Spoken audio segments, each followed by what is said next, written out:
Hello everyone, hope you are doing very well. ये है हमारा चैप्टर 10 ऑडिट ऑफ बैंक्स। इसके पहले ऑलरेडी हमने चैप्टर 1 to 8 और चैप्टर 11 समझ लिए थे।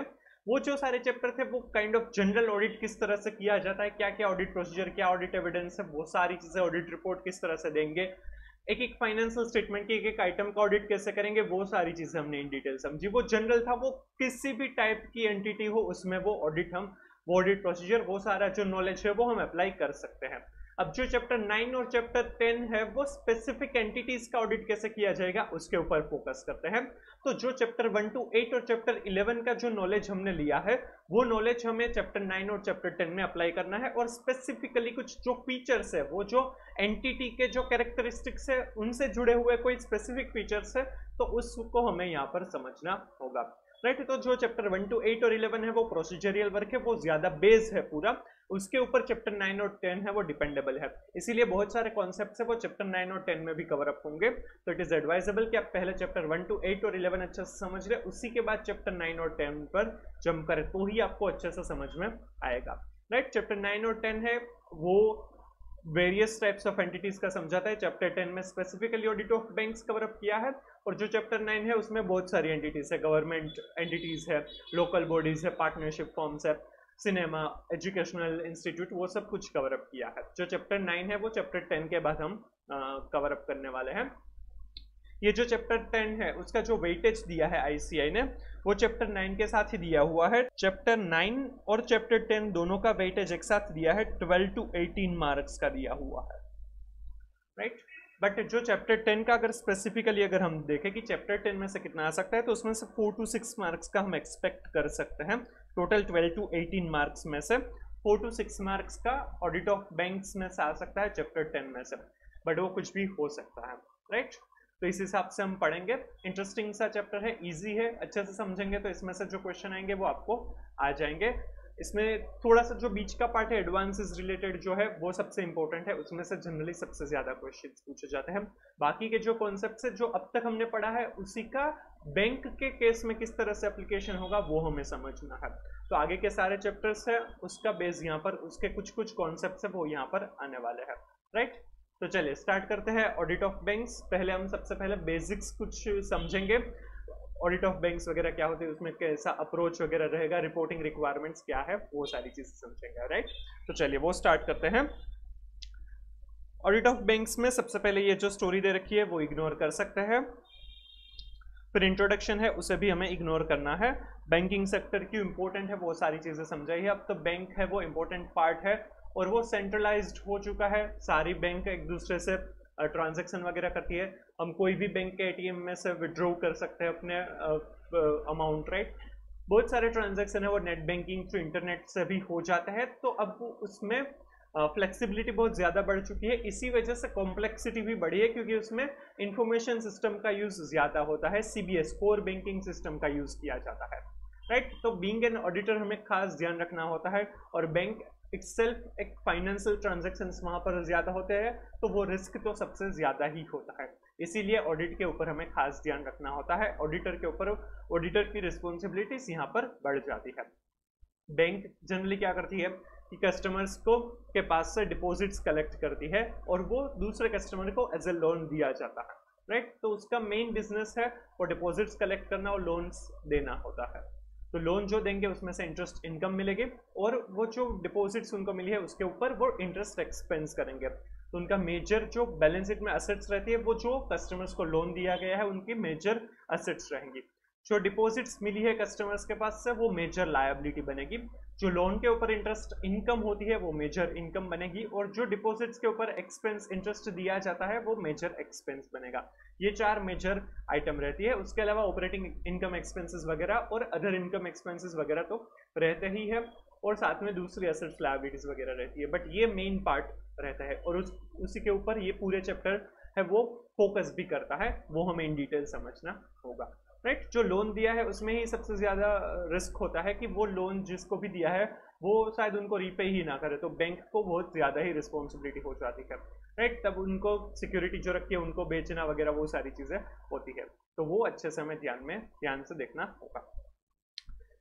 तो ये इंट्रोडक्शन इंपॉर्टेंट नहीं है। उसके बाद टाइप्स ऑफ बैंक समझाया है, तो ये ऑलरेडी आपने फाउंडेशन में या फिर जो 11th 12th में समझा होगा वही सारी चीजें, और ये ऑडिट के पॉइंट ऑफ व्यू से, एग्जाम पॉइंट ऑफ व्यू से तो ये बिल्कुल इंपॉर्टेंट नहीं है।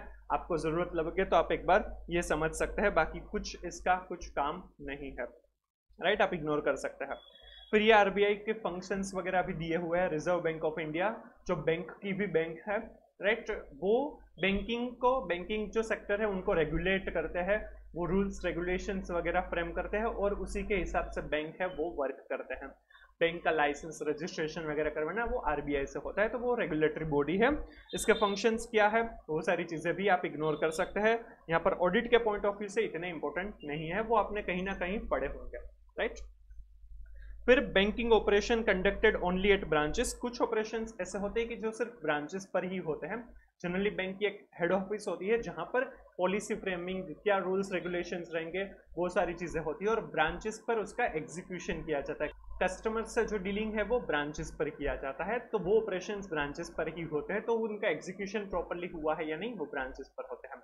अब जो ऑडिट होता है वो ब्रांचेस के लिए भी अलग ऑडिटर होते हैं, और जो पूरा ही ऑडिट करते हैं, पूरी ही बैंक के फाइनेंशियल स्टेटमेंट के ऊपर जो ओपिनियन देते हैं वो भी एक अलग ऑडिटर होते हैं। उनको जनरली सेंट्रल स्टैट्यूटरी ऑडिटर या फिर स्टैट्यूटरी सेंट्रल ऑडिटर कहा जाता है। तो वो पूरा ही बैंक का फाइनेंशियल स्टेटमेंट के ऊपर ओपिनियन देंगे। वो जो ब्रांच ऑडिटर के पास रिपोर्ट दिया होता है, रिपोर्ट मिले होते हैं, उनके बेसिस पर पूरे ही बैंक के ऊपर ऑडिट रिपोर्ट देते हैं। तो ब्रांच ऑडिटर की रिस्पॉन्सिबिलिटीज जो ब्रांच पर जो वर्क होता है वहां के ऑपरेशन है उसके तक सीमित लिमिटेड रहेगी। जो पूरा ही सेंट्रल स्टैट्यूटरी ऑडिटर है उनकी रिस्पॉन्सिबिलिटी पूरी बैंक, पूरी ब्रांचेस पर हो जाएगी। वो ब्रांच ऑडिटर के रिपोर्ट पर रिलाई कर सकता है S 600 using the work of another auditor, जो हमने इन डिटेल चैप्टर 8 में समझा हुआ है, राइट, उसको कंसिडर किया जाएगा।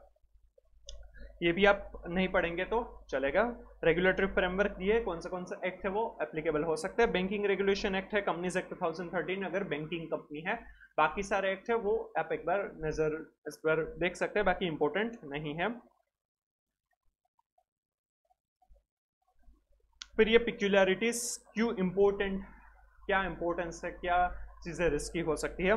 Huge volume and complexity of transaction, बहुत ज्यादा ट्रांजैक्शन होते हैं और वो कॉम्प्लेक्स भी होता है क्योंकि फाइनेंस पैसे उसमें जुड़े हुए हैं। Wide geographical spread of banks network, bank है वो बहुत ही ज्यादा उनका नेटवर्क वाइड है, वो हर डिस्ट्रिक्ट, हर सिटीज में मिल जाती है, और उसमें भी मोर देन 1 ब्रांचेस होती है। तो पूरे ही इंडिया में इतने सारे स्टेट, इतने सारे डिस्ट्रिक्ट, इतने सारे सिटीज, टाउन्स वगैरह है, तो सभी में जनरली बैंक की ब्रांचेस आपको मिल जाएगी, राइट। तो उसका नेटवर्क बहुत ज्यादा है, इसीलिए डिफिकल्टी ज्यादा हो जाती है। Large range of products and services offered, बहुत टाइप की प्रोडक्ट्स और सर्विसेज ऑफर्ड करते हैं। लोन भी वेरियस टाइप्स की रहती है, उसमें वेरियस टाइप्स के परसेंटेज ऑफ इंटरेस्ट रहते हैं, तो इस वजह से डिफिकल्टी बढ़ जाती है। Extensive use of technology, core banking system, information system पर ही अब तो पूरा बैंकिंग चल रहा है, नेट बैंकिंग, इंटरनेट बैंकिंग, और जो बैंक ब्रांच पर भी जाके काम करते हैं तो जो स्टाफ भी काम करता है वो किसी ना किसी तरीके से टेक्नोलॉजी के ऊपर डिपेंडेबल है। Strict vigilance by the banking regulator etcetera, banking regulator RBI है, उनका विजिलेंस रहता है, वो ध्यान रखते हैं कि उसमें कुछ गड़बड़ ना हो, और वो जरूरी भी है। उसके अगर ऐसा नहीं होगा तो बहुत ज्यादा प्रॉब्लम हो सकती है, राइट। ठीक है, ये आप एक बार पढ़ लेंगे तो चलेगा, इसमें से क्वेश्चन आने के चांसेस कम है क्योंकि ये बहुत ही जेनरिक पॉइंट है। इसके अलावा बहुत ही अच्छे स्पेसिफिक पॉइंट्स दिए तो उसमें से ऑडिट के रिलेटेड उसमें से क्वेश्चन आने के चांसेस ज्यादा है। Types of bank audit reports to be issued generally किस टाइप के ऑडिट रिपोर्ट है वो बैंक के केस में इश्यू किए जाते हैं वो समझाया है, वो देखते हैं हम। Presently the statutory central auditor SCS, जो मैंने आपको बताया था, जो पूरी बैंक का ऑडिट करते हैं, have to furnish the following reports in addition to their main audit report। Main audit report है वो SS 700 चैप्टर 8 में जो हमने कवर अप किया था उसी तरीके से दिया जाएगा। उसके अलावा एडिशनली नीचे जो पॉइंट्स दिए हैं वो उनको रिपोर्ट करना जरूरी होता है।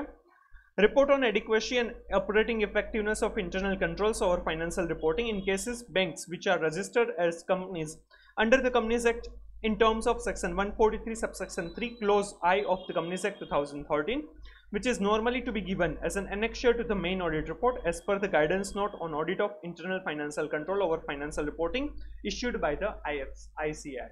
IFC के ऊपर जो रिपोर्टिंग करना है सेक्शन 143 सबसेक्शन 3 क्लोज I, जो हमने चैप्टर 8 ऑडिट रिपोर्ट में समझा था, जो कंपनीज एक्ट 2013 की रिक्वायरमेंट है, उसमें जो भी कंपनीज है उसमें प्राइवेट कंपनीज के लिए कुछ एक्सेप्शंस है, उसके अलावा सभी को ये 143 सबसेक्शन 3 क्लोज आई के हिसाब से उनके जो ऑडिटर्स है उनको ये आईएफसी के ऊपर रिपोर्ट करना जरूरी है।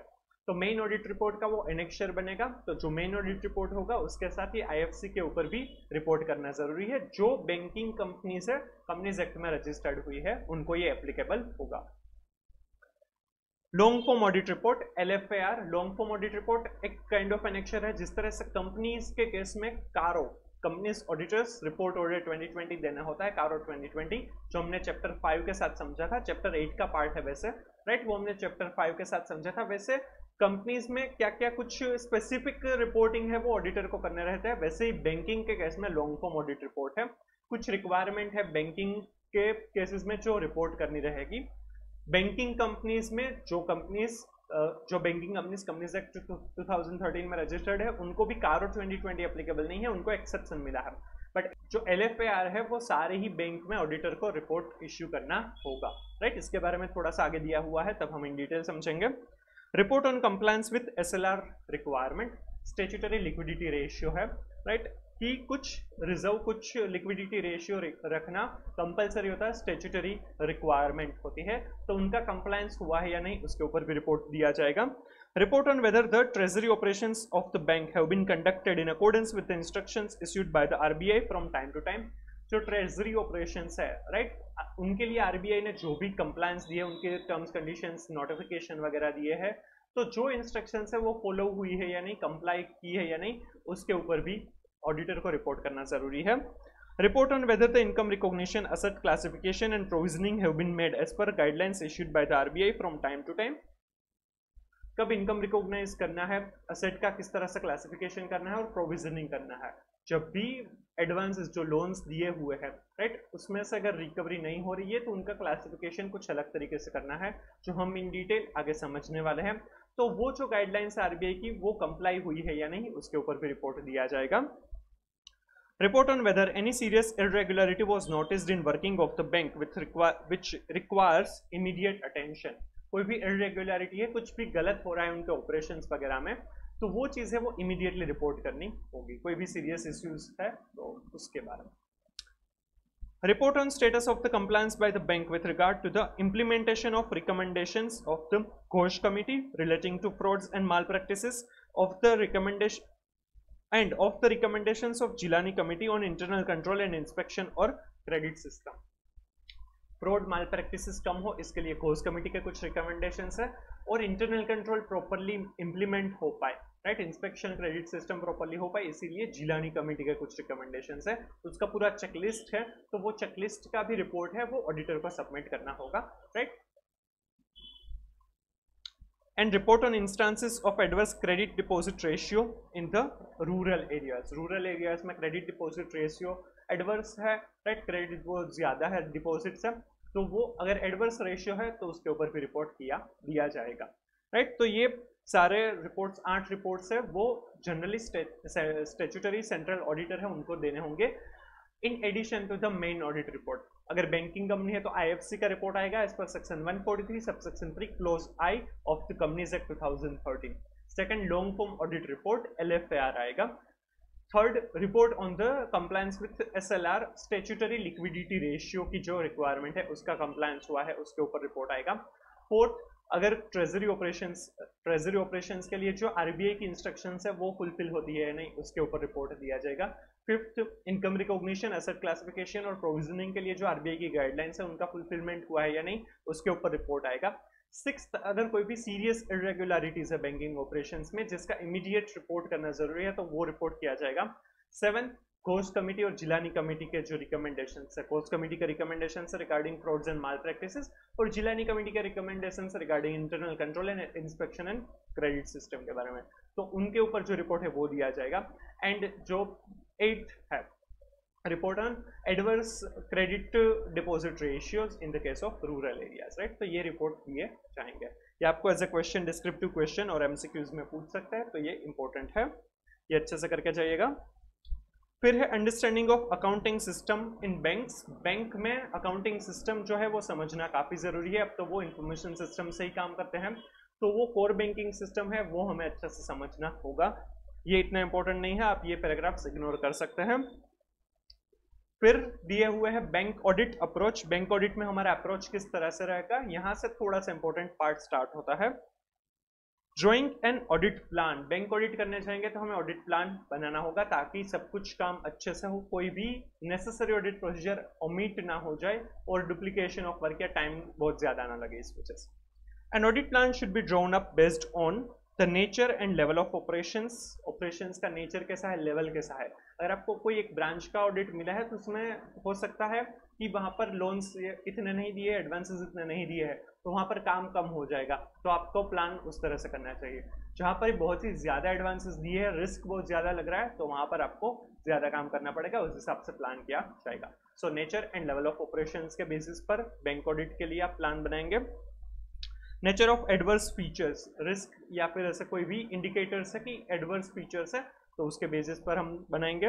Level of compliance based on previous reports. Previously जो रिपोर्ट्स इश्यू हुआ है उसमें कितने कंप्लायंस है, अगर उस हिसाब से बहुत अच्छे कंप्लायंस हुए हैं तो हमारा काम थोड़ा सा कम हो जाएगा, उस हिसाब से प्लान बनाएंगे। अगर वहाँ पर ऐसे कोई इंडिकेटर्स है प्रीवियस रिपोर्ट्स में, एडवर्स कमेंट्स रिमार्क्स है, तो उससे हमें पता चलेगा कि ये एरियाज हाई रिस्क एरियाज है, हमें वहाँ पर फोकस करना होगा, तो हमारा प्लान उस हिसाब से बनाया जाएगा। And audit risks based on inadequacy in or breach of internal control and the familiarization exercise carried out। Risk ज़्यादा लग रहा है, इनएडिक्वेसी लग रही है, या फिर इंटरनल कंट्रोल में इनएडिक्वेसी है, या फिर ब्रेच हो रहा है। अगर ऐसी कोई भी चीज़ पता चली है तो उस हिसाब से हमारा प्लानिंग बनेगा। तो हमें ज़्यादा एक्सरसाइज करनी होगी, जो फर्दर ऑडिट प्रोसीजर में जनरली सब्सटेंटिव प्रोसीजर होती है वो हम ज़्यादा करेंगे, उस हिसाब से नेचर, टाइमिंग एंड एक्सटेंट है वो हमारा डिसाइड किया जाएगा। So drawing an audit plan, an audit plan should be drawn up based on, यहाँ पर 4 फैक्टर्स हमें दिए गए हैं। Nature and level of operations, nature of adverse features, level of compliance as per the previous reports and risk based on inadequacy in और breach of internal control. Right, ये 4 point important है, ये as आपको descriptive question पूछ सकता है। Control environment at the bank, controls कैसे है वो तो हमें देखने जरूरी है। हमने इन जनरल भी देखा था चैप्टर 3 में, ऐसे 315 में, कि हम जब भी ऑडिट करने जाएंगे तो सबसे पहले रिस्क असेसमेंट प्रोसीजर करेंगे, रिस्क आइडेंटिफाई करेंगे through understanding of the entity, it's environment and it's internal control. Right, तो इंटरनल कंट्रोल को समझना जरूरी है। उसमें हमने आगे इंटरनल कंट्रोल जब समझे थे तो उसमें कंट्रोल एनवायरनमेंट भी समझा था कि कंट्रोल एनवायरनमेंट की भी इम्पैक्ट आती है, हमारा जो इंटरनल कंट्रोल का जो टेस्टिंग रहता है उसके ऊपर, जो हमारा सेटिस्फेक्शन रहता है उसके ऊपर भी। राइट, तो कंट्रोल एनवायरनमेंट बैंक में भी अच्छा होना चाहिए, वो हम देखेंगे। A bank should have appropriate controls to mitigate its risk, including effective segregation of duties। तो हमें यहाँ पर कुछ कंट्रोल एक्टिविटीज दे रखी है, उनसे जो बैंक में ऑपरेशंस में रिस्क हो सकता है उनको मिटिगेट किया जा सकता है, तो वो हमें देखना है कि ऐसे कंट्रोल एक्टिविटीज है या नहीं। सेग्रीगेशन ऑफ ड्यूटीज, एक ही पर्सन सब कुछ करेगा तो कुछ गलत हो सकता है, इसीलिए ड्यूटीज है वो सेग्रीगेटेड होनी चाहिए। ये इन डिटेल ये सारी चीजें हमने ऑलरेडी चैप्टर 3 में भी इंटरनल कंट्रोल के साथ समझी हुई है। particularly between front and back offices, accurate measurement and reporting of positions, जो भी एडवांसेस वगैरह की पोजीशन है वो प्रॉपरली मेजर और रिपोर्ट की गई है। Right, verification and approval of transactions, approval और वेरिफिकेशन ऑफ ट्रांजैक्शन किस तरह से होता है, उसमें हायरार्की हो सकती है। राइट, जो अथॉरिटी के हिसाब से वो अप्रूव होना चाहिए, तो वैसे हो रहा है या नहीं वो हमें देखना है। Reconciliation of positions and results, positions और रिजल्ट्स जो है उनका रिकंसिलिएशन जो होना चाहिए एक्चुअल में उसी तरीके से दिखाया है या नहीं। सेटिंग अप लिमिट्स, लोन वगैरह देने के लिए सेटिंग कर सकते हैं, लिमिट्स सेट कर सकते हैं ताकि रिस्क कम हो जाए, रिस्क बहुत ज़्यादा ना बढ़ जाए। Reporting and approval of exception, कुछ भी गलत, कुछ भी अनयूजुअल मिल रहा है तो एक्सेप्शन मिल रहा है तो उसको किस तरह से रिपोर्ट किया जाता है, किस तरह से अप्रूव किया जाता है बैंकिंग ऑपरेशंस में। फिजिकल सिक्योरिटी, कैश वगैरह जो भी है उनके फिजिकल सिक्योरिटी होनी चाहिए। एंड कंटिंजेंसी प्लानिंग, कुछ भी कंटिंजेंसी होती है तो उसमें किस तरह से वो मैनेज करेंगे। राइट, ये सारी कंट्रोल एक्टिविटीज हैं। The following are certain common questions or steps which have to be kept in mind while undertaking or performing control activities. जो नीचे टेबल दिया गया है वैसे क्वेश्चंस हम पूछ सकते हैं या फिर वैसे स्टेप्स हम ले सकते हैं ताकि पता चले कि कंट्रोल एक्टिविटीज प्रॉपर है या नहीं, कंट्रोल एनवायरनमेंट कैसा है वो समझने के लिए. Nature of questions and questions to be considered और answered. Who performs the control? Control कौन परफॉर्म करता है, क्या उनकी अथॉरिटी है या नहीं वो हमें पता चलेगा इस वजह से. Does the above person have requisite knowledge and authority to perform the control? वो पर्सन के पास नॉलेज और अथॉरिटी है या नहीं. अगर है, प्रॉपरली हो रहा है तो हमें सेटिस्फेक्शन बढ़ेगा, कंट्रोल एनवायरनमेंट अच्छा है, हम ऐसा कह सकते हैं. What evidence is available to demonstrate or prove that the control is performed? किससे पता चलेगा कि कंट्रोल एक्चुअल में परफॉर्म हुआ है, उसके बारे में क्या एविडेंस है, क्या डॉक्यूमेंट अवेलेबल है. when and with what frequency is the control performed? Control जो भी परफॉर्म होता है वो कब होता है और कितनी फ्रीक्वेंसी से होता है वो हमें समझना होगा, तब उस कंट्रोल के ऊपर ज्यादा ट्रस्ट आएगा. Is the frequency enough to prevent detect and correct risk of material misstatement? वो जो फ्रीक्वेंसी है क्या वो इनफ है टू प्रिवेंट और to detect and correct misstatement, material misstatement, right? वो फ्रीक्वेंसी बराबर है या नहीं वो हमें देखना होगा. Where is the evidence of performance of the control retained? कहाँ पर उसके एविडेंसेस है वो रिटेन किया जाता है सिस्टम में, इलेक्ट्रॉनिकली या physical copies. For how long is evidence retained? कितने टाइम तक वो रिटेन किए जाते हैं. Is the evidence accessible or available for audit? क्या वो जो भी एविडेंसेस है वो एक्सेसिबल है, अवेलेबल है ऑडिट के लिए. Why is the control being performed? ये कंट्रोल क्यों ये परफॉर्म किया जाता है, उसका ऑब्जेक्टिव समझना जरूरी है, तब उसकी इफेक्टिवनेस पता चलेगी. What type of errors are prevented or detected through the performance of the control? Control perform करने से किस टाइप के एरर से वो प्रिवेंट या फिर डिटेक्ट हो सकता है. How is the control performed? Control किस तरह से परफॉर्म किए जाते हैं. What are the control activities? कौन सी कंट्रोल एक्टिविटीज की जाती है, हमने थोड़े से एग्जांपल्स ऊपर देखा था, segregation of duties etcetera. Can this activities be bypassed? क्या वो एक्टिविटीज है उनको बाईपास किया जा सकता है, ओवरराइड किया जा सकता है. Can the bypass if any be detected? क्या ऐसा कोई भी बाईपास मिला है. How are exceptions or deviations resolved on identification? अगर कुछ भी एक्सेप्शन मिला है, डेविएशन मिल रहा है तो वो किस तरह से रिजोल्व किया जाता है, राइट? क्योंकि सिर्फ डेविएशन मिलना काम हो गया ऐसा नहीं है, उसको रिजोल्व भी करना जरूरी है, तभी आगे कुछ भी प्रॉब्लम नहीं होगी. What is the time frame for resolving the exceptions or deviation? कितने टाइम के अंदर वो एक्सेप्शन या डेविएशन है वो रिजोल्व हो जाता है, टाइम फ्रेम क्या है, राइट? तो ये सारे क्वेश्चंस अगर हम पूछेंगे या इसके लिए स्टेप्स लेंगे, राइट, प्रोसीजर्स करेंगे तो पता चलेगा कि कंट्रोल एनवायरनमेंट कैसा है. ये भी आपको एज ए क्वेश्चन पूछ सकते हैं, आपको ये समझकर याद रखना होगा. अब अगर समझ है अच्छे से तो आप ये क्वेश्चन का आंसर कर पाएंगे. सिंपल है. Engagement team discussions. Bank audit start होने से पहले जनरली एंगेजमेंट टीम डिस्कस करेगी क्या क्या रिस्क हो सकते हैं, कहाँ पर हमें ध्यान रखना है, प्रोफेशनल स्केप्टिसिज्म मेंटेन करनी है, वो सारी चीजें, राइट? ड्यूरिंग द ऑडिट भी डिस्कशन हो सकता है, बट एडवाइजेबल है कि at least before starting the audit, bank audit, right, तब तो होना ही चाहिए ये discussion. All personnel performing an engagement, including any experts contracted by the firm in connection with the management, are known to be the engagement team. जो भी वो engagement में involve है वो सारे मेंबर्स मिलकर क्या बनेंगे, engagement team. The engagement team should hold discussions to gain better understanding of the bank and its environment, including internal control, and also assess the potential risk of for material misstatements of the financial statements. Entity क्या है, उनका environment किस तरह से है, internal controls क्या है, क्या कहाँ पर material misstatement हो सकते हैं, वो सारी चीजें समझने के लिए जो engagement team है उनका डिस्कशन होना जरूरी है.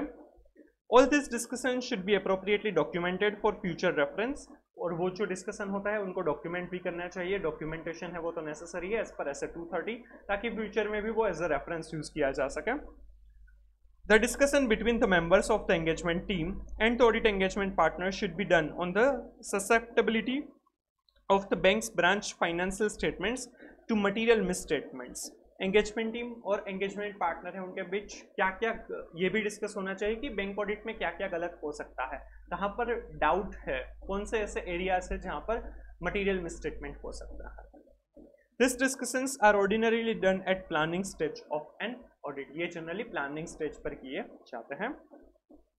The engagement team discussion ordinarily includes a discussion of the following matters. इसमें क्या क्या डिस्कशन हो सकता है, कौन सी मैटर्स है वो डिस्कस की जा सकती है. Errors that may be more likely to occur, कौन सी एरर्स होने के सबसे ज़्यादा चांसेस है, तो वो एरिया वो एरर नहीं है ऐसा हम एश्योरेंस ले सकते हैं, उसके लिए प्रोसीजर हम कर सकते हैं. इसीलिए कौन से ऐसे एरियाज है, कौन सी ऐसी एरर्स है वो हमें डिस्कस करनी चाहिए, दूसरों को भी बताना चाहिए, right. Errors which have been identified in prior years, previous year में कौन सी एरर्स मिली थी ताकि उसके ऊपर फोकस किया जा सके. Method by which fraud might be perpetrated by the bank personal और other within the particular account balances and or disclosure. perpetrated मतलब कि वो करना, वो गलत काम करना, क्राइम करना, राइट. तो फ्रॉड किस तरह से हो सकता है, क्या मेथोडोलॉजी, क्या प्रोसीजर हो सकती है, कौन से एरियाज में हो सकती है, वो हम डिस्कस कर सकते हैं ताकि उस एरियाज के ऊपर या उस तरीके से हम चेकिंग कर सकें. Audit responses to engagement risk, pervasive risk and specific risk. ये जो सारे रिस्क है, एंगेजमेंट रिस्क, परवेसिव रिस्क और स्पेसिफिक रिस्क जो है उसके ऊपर भी फोकस किया जा सकेगा. पता होगा कि ये सारे रिस्क है तो किस तरह से रिस्पॉन्ड किया जाएगा, राइट. तो वो रिस्पॉन्स किस तरह से करना है, किस तरह से वो सारे रिस्क को कम करना है, वो भी हम डिस्कस करेंगे. Need to maintain professional scepticism throughout the audit engagement. Throughout the audit engagement professional scepticism maintain करनी है, अलर्ट रहना है, क्वेश्चनिंग माइंड रखना. Need to alert for information or other conditions that indicates that a material misstatements may have occurred. For example, bank's application of accounting policies in the given facts and circumstances. कोई भी material misstatement हुआ है, कोई भी ऐसा पता चला है, कोई भी ऐसी इंफॉर्मेशन पता चले तो वहाँ पर हमें अलर्ट रहना होगा, कोई भी ऐसे इंडिकेटर्स को ध्यान में रखकर, तो वो भी हमें डिस्कस करना होगा और बताना होगा कि कोई भी ऐसी चीज़ पता चलती है तो एक दूसरे को पता है, right.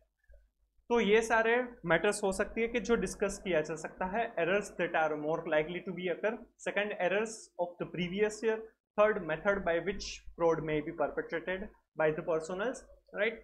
Fifth, audit responses to engagement risk, specific risk and pervasive risk. Professional scepticism maintain करनी है थ्रू आउट द ऑडिट और अलर्ट रहना है ऐसी इन्फॉर्मेशन या ऐसी कोई कंडीशन जिससे इंडिकेट हो कि मटेरियल मिसस्टेटमेंट हो सकता है. ये आपको ऐसे डिस्क्रिप्टिव क्वेश्चन पूछ सकता है, इंपॉर्टेंट है, राइट. तो अच्छे से करके जाइएगा. Advantages of such discussion. ये डिस्कशन से क्या फायदा हो सकता है, क्या एडवांटेजेस हो सकते हैं. Specific emphasis should be provided to the susceptibility of the banks financial statements to material misstatement due to fraud that enable the engagement team to consider an appropriate response to fraud risks, including those related to engagement risk, pervasive risk and specific risk. पता चलेगा कि कौन से इस area से कहाँ पर हमें अच्छे से ध्यान में रखना है, कहाँ पर डाउट ज़्यादा हो रहा है, रिस्क ज़्यादा लग रहा है, ताकि उसको प्रॉपरली हम वर्कआउट कर सके और जो भी रिस्क है उनको प्रॉपरली रिस्पॉन्ड कर पाए. जो भी रिस्क है, engagement risk, pervasive risk, specific risk, right. तो कौन से ऐसे एरियाज होंगे, ससेप्टेबल एरियाज होंगे और उसके ऊपर किस तरह से रिस्पॉन्ड करना है वो हमें पता चलेगा. It further enables the audit engagement partner to delegate the work to the experienced engagement team members and to determine the procedures to be followed when fraud is identified. किस पर्सन को कौन से एरियाज पे रखना है वो पता चल पाएगा. एक्सपीरियंस टीम मेंबर होगा तो उसको कॉम्प्लेक्स एरियाज में अपॉइंट किया जा सकता है, राइट. और जो भी फ्रॉड अगर मिलता है तो हम क्या प्रोसीजर करेंगे वो भी हम डिस्कस कर पाएंगे, उसका भी बेनिफिट मिल पाएगा. Further, audit engagement partner may review the need to involve specialist to address the issues relating to fraud. और अगर कोई भी स्पेशलिस्ट एक्सपर्ट को अपॉइंट करने की ज़रूरत है, ऑडिट एंगेजमेंट टीम में इन्वॉल्व करने की ज़रूरत है तो वो भी पता चलेगा. तो ये 3 एडवांटेजेस रहेंगे. कोई भी ससेप्टेबल एरिया है, कोई भी ऐसा रिस्क एरियाज है तो वो पता कर पाएंगे और उसके ऊपर ज़्यादा फोकस कर पाएंगे और उनको रिस्पॉन्ड, ये जो सारे रिस्क है उनको रिस्पॉन्ड प्रॉपरली कर पाएंगे. सेकंड, जो एक्सपीरियंस टीम मेंबर है उनको कॉम्प्लेक्स एरियाज में रख पाएंगे और फ्रॉड को किस तरह से, अगर फ्रॉड है तो वो किस तरह से डील करना है, उसके लिए क्या प्रोसीजर्स करनी है वो पता कर पाएंगे. और अगर कोई भी फ्रॉड रिलेटेड इश्यूज को अगर डील करना है तो उसके लिए स्पेशलिस्ट एक्सपर्ट को अपॉइंट करना है या नहीं वो भी पता चलेगा. ये ऑलरेडी ओल्ड कोर्स में एक बार ये क्वेश्चन पूछा हुआ है, राइट, फिर से पूछ सकते हैं. तो ये हमारा बैंक ऑडिट अप्रोच के बारे में था. 3 पॉइंट्स प्लानिंग रिलेटेड था, कंट्रोल एनवायरनमेंट के बारे में था और ऑडिट एंगेजमेंट टीम के डिस्कशन के बारे में था. इंपॉर्टेंट है, ये अच्छे से करके जाइएगा. Income recognition policy, income recognition policy generally income है वो अक्रूवल बेसिस पर जो रेवेन्यू रिकॉग्निशन के क्राइटेरिया होते हैं उसी तरीके से आएगा। The policy of income recognition should be objective and based on record of recovery rather than on any subjective consideration. यहाँ पर रिकवरी है, सॉरी यहाँ पर इनकम रिकॉग्निशन है वो रिकवरी के बेसिस पर होगा कि वो रिकवर होने वाला है या नहीं, अमाउंट रियलाइज होने वाला है या नहीं, बाकी कोई सब्जेक्टिव कंसिडरेशन नहीं होना चाहिए। जहां पर रिकवरी हो सकती है, रियलाइज हो सकता है, तभी ये रेवेन्यू रिकॉग्नाइज होना चाहिए। Income from non performing assets, non performing assets मतलब कि जहां से जो भी लोन्स वगैरह दिए हैं वहां से रिकवरी नहीं हो रही है, वो लोग पेमेंट नहीं कर रहे हैं टाइमली, अगर 90 डेज से ज्यादा दिनों तक वो अगर आउटस्टैंडिंग है, राइट, उनकी ड्यू डेट है वहां से 90 डेज से ज्यादा तक आउटस्टैंडिंग है, तो उसे एनपीए नॉन परफॉर्मिंग एसेट्स कहा जाता है। तो नॉन परफॉर्मिंग एसेट्स के पास से जो इनकम होगी, उन्होंने अगर इंस्टॉलमेंट पेमेंट नहीं किया है लोन के लिए, तो वो इंटरेस्ट इनकम भी वहां से रियलाइज नहीं होती होगी, तो वहां पर हम अक्रूवल बेसिस पर हम वहां पर इनकम रिकॉग्नाइज नहीं करेंगे, बट वहां पर रिसिप्ट बेसिस पर होगा। जब भी एक्चुअल में जब रिसिप्ट होगा तभी इनकम है वो रिकॉग्नाइज होनी चाहिए, क्योंकि उनके पास से इंस्टॉलमेंट नहीं मिल रहा है, तो वो इनकम रिकॉग्नाइज, इनकम एक्चुअल में रिसीव होगी या नहीं वो डाउट। और जो अकाउंटिंग है वो कंजर्वेटिज्म बेसिस पर होता है, इसीलिए बैंक के केस में एनपीए जो है वहां से जो उनके केसेस में इनकम है वो तभी रियलाइज होगी, तभी रिकॉर्ड होगी जब वो एक्चुअल में रिसीव होगी। So income from NPA is not recognized on accrual basis but is booked as income only when it is actually received. वो हम बाद में इन डिटेल डिस्कस करने वाले हैं, बट ये पॉइंट इंपॉर्टेंट है। Form and content of financial statements, banking regulation act में फॉर्म और कंटेंट फाइनेंशियल स्टेटमेंट का कैसा होगा वो दिया हुआ है। Subsection 1 and 2 of section 29 of the banking regulation act 1949 deal with the form and content of the financial statements of banking company and their authentication. These subsections are also applicable to the nationalized bank, SBI and regional rural banks. उनका financial statement है वो यहाँ पर जो format दिया है उस हिसाब से बनाया जाएगा। बैंकिंग कंपनी होगी तो उनको भी schedule 3 of the companies act 2013 applicable नहीं होगा, बट जो बैंकिंग रेगुलेशन एक्ट का जो थर्ड शेड्यूल है वो एप्लीकेबल होगा। Every banking company is required to prepare balance sheet and profit and loss account in the forms set out in the third schedule to the act. Act यहाँ पर इसका मतलब है द बैंकिंग रेगुलेशन एक्ट, और as near thereto as the circumstances admit. Form A of third schedule to the banking regulation act 1949 contains the form of balance sheet and form B contains the form of PNL account. उनके third schedule में form A में balance sheet का format है और form B के अंदर PNL का format है, तो उसी फॉर्मेट के हिसाब से बैंक के फाइनेंशियल स्टेटमेंट प्रिपेयर किए जाएंगे। ये पैराग्राफ आपको समझना है, याद रखना है, इसमें से कुछ एमसीक्यू या डिस्क्रिप्टिव क्वेश्चन बन सकता है, इसको आप इग्नोर कर सकते हैं। Every banking company needs to comply with the disclosure requirements under the various accounting standards as specified under section 133 of the Companies Act 13, read with rule 7 of the Companies Accounts Rule 14 insofar as they apply to banking companies or the accounting standards issued by the ICAI. Accounting standards है उनको भी bank के case में भी applicable होंगे, right.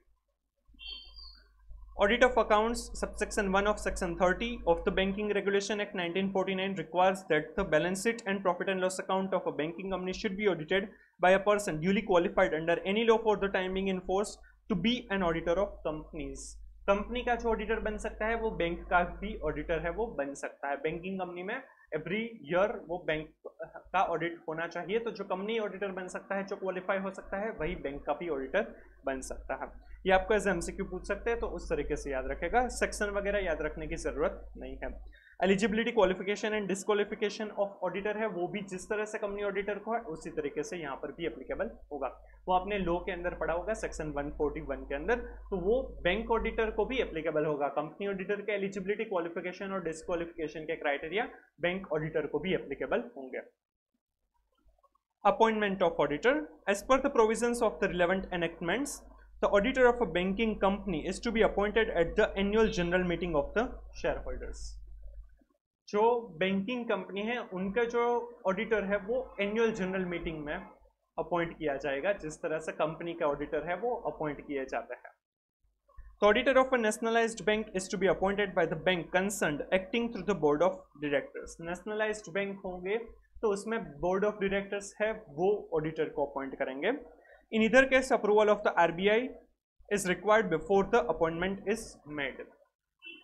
दोनों ही case में, banking company हो या नेशनलाइज्ड बैंक के केस में, दोनों ही केस में आरबीआई की अप्रूवल ऑडिटर को अपॉइंट करने से पहले लेनी होगी, राइट। बैंकिंग कंपनी है तो उसके केस में एजीएम में शेयर होल्डर्स ऑडिटर को अपॉइंट करेंगे, नेशनलाइज्ड बैंक होगी उसमें बोर्ड ऑफ डायरेक्टर्स है वो अपॉइंट करेंगे, बट दोनों ही केस में आरबीआई की अप्रूवल लेनी होगी before appointing the auditor. The auditors of regional rural banks are to be appointed by the bank concerned with the approval of the central government. Regional rural bank होगी तो जो bank होगी वही appoint करेगी auditor को, but central government की approval लेनी होगी। ये सारे क्वेश्चंस आपको एमसीक्यू में इसमें से कुछ भी पॉइंट है वो पूछ सकता है, डिस्क्रिप्टिव में आने के चांसेस कम है बट आ सकता है, राइट। सिंपल। बैंकिंग कंपनी के केस में एजीएम शेयर होल्डर अपॉइंट करेंगे, नेशनलाइज्ड बैंक में वो जो बोर्ड ऑफ डायरेक्टर है वो अपॉइंट करेंगे, दोनों ही केस में आरबीआई की अप्रूवल होगी। रीजनल रूरल बैंक में वो बैंक ही अपॉइंट करेगी बट उसमें सेंट्रल गवर्नमेंट की अप्रूवल लगेगी, right. Remuneration of auditor. The remuneration of auditor of a banking company is to be fixed in accordance with the provisions of section 142 of the Companies Act 13, that is by the company in general meeting or in such manner as the company in general meeting may determine. Banking company है तो उसमें जो remuneration होगा auditor का वो जिस तरह से कंपनी ऑडिटर का होता है, जैसे कि एजीएम में वो किया जाएगा डिसाइड, या फिर एजीएम में जिस तरह से वो डिटरमाइन करते हैं कि किस तरह से वो मैनर डिसाइड करते हैं रेम्यूनरेशन की, तो उस तरह से किया जाएगा। The remuneration of the auditors of nationalized banks and State Bank of India is to be fixed by the RBI in consultation with the central government. Nationalised bank और एसबीआई के केस में आरबीआई रेम्यूनरेशन डिसाइड करेंगी after consulting with the central government, right. ये भी आपको as MCQ कुछ पूछ सकते हैं, इतना इंपॉर्टेंट नहीं है।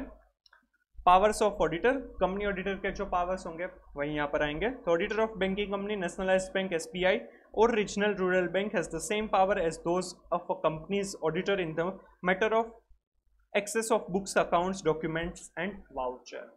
जिस तरह से कंपनी ऑडिटर के पास एक्सेस है, पावर है to access the books, voucher, documents etcetera, वैसे ही बैंक के भी, बैंकिंग कंपनी हो, नेशनलाइज्ड बैंक हो, एसबीआई हो, किसी के भी ऑडिटर को भी वही राइट्स मिलेंगे, पावर्स मिलेंगे।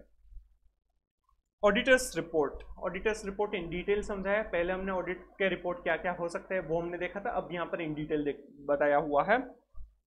In the case of a nationalized bank, the auditor is required to make a report to the central government in which he has to state the following. जो भी नेशनलाइज्ड बैंक है उसके case में central government को ये report जाएगा, जिसमें नीचे 4-5 पॉइंट है उसके हिसाब से रिपोर्ट दिया जाएगा। Whether, in his opinion, the financial statement presented true and fair view of the affairs of the bank, and in case he had called for any explanation or information, whether it has been given and whether it is satisfactory.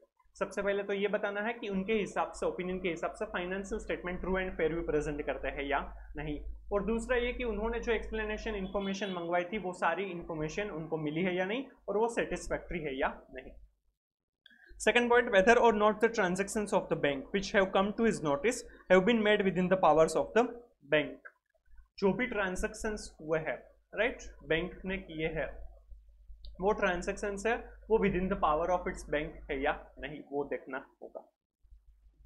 Whether or not the returns received from the officers and branches of the bank have been found adequate for the purpose of his audit.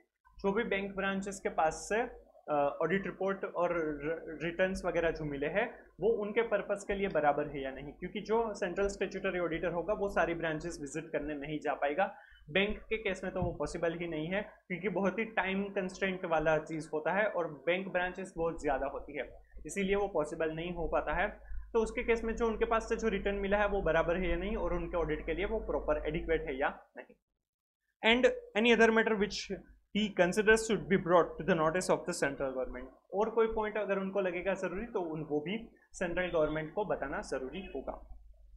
The report of auditors of SBI is also to be made to the central government and is almost identical to the auditor's report in the case of a nationalized bank. SBI के case में भी वो central government को ही दिया जाएगा और similar to nationalised bank की वो ऑडिट रिपोर्ट भी होगा। तो यहाँ पर ये 4 मैटर्स आएगी, राइट। सबसे पहले तो ये हमें ओपिनियन देना है, नेशनलाइज्ड बैंक के केस में सेंट्रल गवर्नमेंट को जो ऑडिट रिपोर्ट दिया जाएगा उसमें ये 4 मैटर्स रहेगी। सबसे पहले हमारा ओपिनियन के हिसाब से financial statement true and fair view present करते हैं या नहीं, और जो भी इन्फॉर्मेशन एक्सप्लेनेशन नेसेसरी थे वो सारी जो भी हमने मंगवाया है वो हमें मिल गया या नहीं, और वो सेटिस्फैक्ट्री है या नहीं। सेकेंड पॉइंट था कि जो भी ट्रांजेक्शन्स हुए हैं बैंक के वो विद इन पावर्स हुए हैं या नहीं। थर्ड, जो ब्रांचेस ऑफिस के पास से रिटर्न्स वगैरह मंगवाया था वो बराबर है या नहीं, और वो हमारे ऑडिट के लिए एडिक्वेट थे या नहीं। और अदर मैटर्स जो नेसेसरी लगती है कि सेंट्रल गवर्नमेंट की नोटिस में आना चाहिए, तो वो राइट। ये एज अ डिस्क्रिप्टिव क्वेश्चन या इसमें से कुछ एमसीक्यू बन सकता है, पूछ सकता है। Format of report, the auditors Central as well as branch should also ensure that audit report issued by them complies with the requirements of standards on auditing discussed in chapter 8 on audit report। जो हमने chapter 8 audit report discuss किया उस हिसाब से ही audit report का format होना चाहिए, right. ऐसे 700 में मेन ऑडिट रिपोर्ट का फॉर्मेट है, बाकी 705 मॉडिफाइड ओपिनियन देंगे तब क्या होगा, 706 में की emphasis of matter paragraph and other matter paragraph है, 701 के हिसाब से की ऑडिट मैटर है, राइट। तो वो सारी चीजें कंसिडर करनी होगी, उसी के बेसिस पर ऑडिट रिपोर्ट दिया जाएगा। तो auditor should ensure that not only information relating to number of unaudited branches is given, but quantification of advances, deposits, interest income and interest expense for such unaudited branches has also been disclosed in the audit report। जो central statutory auditor है उनको ध्यान में रखना है कि उनके audit report में अगर कोई भी अनऑडिटेड ब्रांचेस है तो उसके बारे में भी इंफॉर्मेशन आए, बट नंबर ऑफ ब्रांचेस ही सिर्फ डिस्क्लोज नहीं करने हैं, बट उसकी जो भी ब्रांच है, जो अनऑडिटेड ब्रांच है, उनके एडवांसेस, डिपॉजिट्स, इंटरेस्ट इनकम और इंटरेस्ट एक्सपेंस को भी क्वांटिफाई किया जाए, मतलब उनकी भी अमाउंट रिकॉर्ड की जाए ऑन 31 मार्च कितना था, राइट, ताकि उसका वो रिलेवेंट था या नहीं, सिग्निफिकेंस, मटीरियलिटी उनके बारे में भी पता चले। मैंने पहले ही बताया था आपको कि ये जो डिपॉजिट्स है, राइट, वो उनकी सबसे मेजर लायबिलिटी है, एडवांसेस है वो उनका मेजर असेट है, इंटरेस्ट इनकम मेजर इनकम और इंटरेस्ट एक्सपेंस मेजर एक्सपेंस है। तो ये चार मेजर आइटम्स है फाइनेंशियल स्टेटमेंट की, तो वो डिस्क्लोज किया जाएगा। Such disclosure in the audit report is not only in accordance with the best international trends but also provides useful information to users of the financial statements। ये international practice तो है, अच्छा है उसके हिसाब से तो, बट ये यूजर को भी इंफॉर्मेशन, जो इंपॉर्टेंट इंफॉर्मेशन है वो प्रोवाइड करता है। जो ये पॉइंट है ये इसमें से एमसीक्यू वगैरह बन सकता है, डिस्क्रिप्शन बन सकता है, डिस्क्रिप्टिव क्वेश्चन बन सकता है, राइट, अनऑडिटेड अनऑडिटेड ब्रांचेस के बारे में, right. It may be noted that in addition to the aforesaid, the auditor of banking company is also required to state in his report the matters covered by section 143 of the Companies Act 2013। Banking company होगी जिसको Companies Act 2013 applicable है, उनको 143 की भी जो reporting requirement है, right, वो भी फुलफिल करनी होगी। जो हमने चैप्टर 8 में ऑडिट रिपोर्ट में समझा हुआ है, सेक्शन 143 सब सेक्शन 1 है, उसमें कुछ इंक्वायरीज करनी है और उसमें अगर कोई भी नेगेटिव एडवर्स रिमार्क है तो वो मेंशन करना है, वो रिपोर्ट करना है। 143 सब सेक्शन 3 में कुछ क्लोजेस है, उसके ऊपर तो कंपल्सरी रिपोर्ट आएगा ही, राइट। तो वो सारी चीजें बैंकिंग कंपनी के केस में भी आएगी। However, it is pertinent to mention that the reporting requirements relating to CARO 2020 is not applicable to the banking company, right? Banking company के केस में CARO 2020 एप्लीकेबल नहीं है, वो हमने CARO 2020 चैप्टर 5 के साथ देखा हुआ है, बट ये आपको एज एमसीक्यू भी पूछ सकता है, राइट। फिर है long form audit report, LFAR। Besides the audit report, as per the statutory requirement discussed above, the terms of appointment of auditor of public sector banks, private sector banks and foreign banks as well as their branches require the auditor to also furnish a long form audit report। सारी ही जो भी banks है उसमें उनके branches में भी LFAR के ऊपर भी LFAR भी देना जरूरी होगा बाय द ऑडिटर।